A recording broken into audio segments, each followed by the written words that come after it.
ہم نے بھی والدین دیکھے ہیں, بزرگ دیکھے ہیں, 60-65 سال کی عمر کے بعد نا نارملی ذہن لاک ہو جاتا ہے.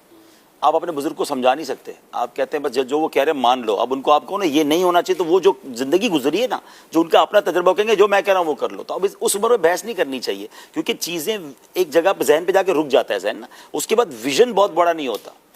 میں یہ سوچتا تھا, یہ کہتا ہوں کہ آپ سوچیں کہ اگر اتنی بڑی تنظیم ہے اور اگر کوئی ایسا لیڈر ہوتا جس کا ذہنی لاک ہوتا, تو ہم پوری دنیا سے مشورے لے کر آتے ہو, کہتے جو میں کہہ رہا ہوں کر لو.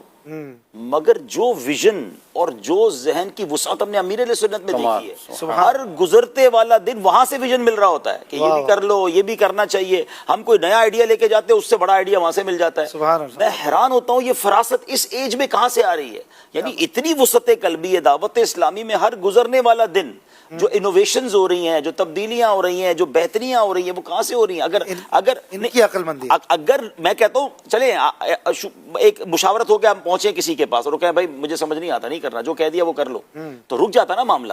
دیکھیں اچھا, پھر اس کے بعد جو ان کی وسعت قلبی ہے, مجھے بتائیں دنیا کی کوئی ایک تنظیم بتا دیں, چاہے وہ سیاسی تنظیم ہو, چاہے وہ مذہب, کوئی بھی, جس میں لیڈر سے عام آدمی بھی جا کے بات کر سکتا ہو اور مشورہ بھی دے سکتا ہو اور اس کی ذات کے متعلق بھی سوال پوچھ سکتا ہو.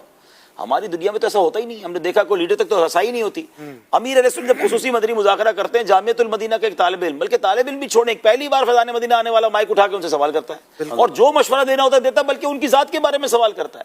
اتنا پازیٹیو ریپلائی بھی, اتنا اویلیبل ہونا لوگوں کے لیے, اتنا براڈ مینٹیلٹی ہونا, اتنا ویژنری ہونا, اس کو مطمئن کرنا یا اس کی بات کو اڈاپٹ کر کے کہنا بات تو ٹھیک کر رہا ہے, ہمیں کرنی چاہیے. بھائی اس کا کوئی دعوت اسلامی میں ایکسپیرینس نہیں ہے, بٹ یہ جو وسعت قلبی اور عقل مندی ہے, یہی وہ ثمرہ ہے جو دعوت اسلامی آپ کی نظروں کے سامنے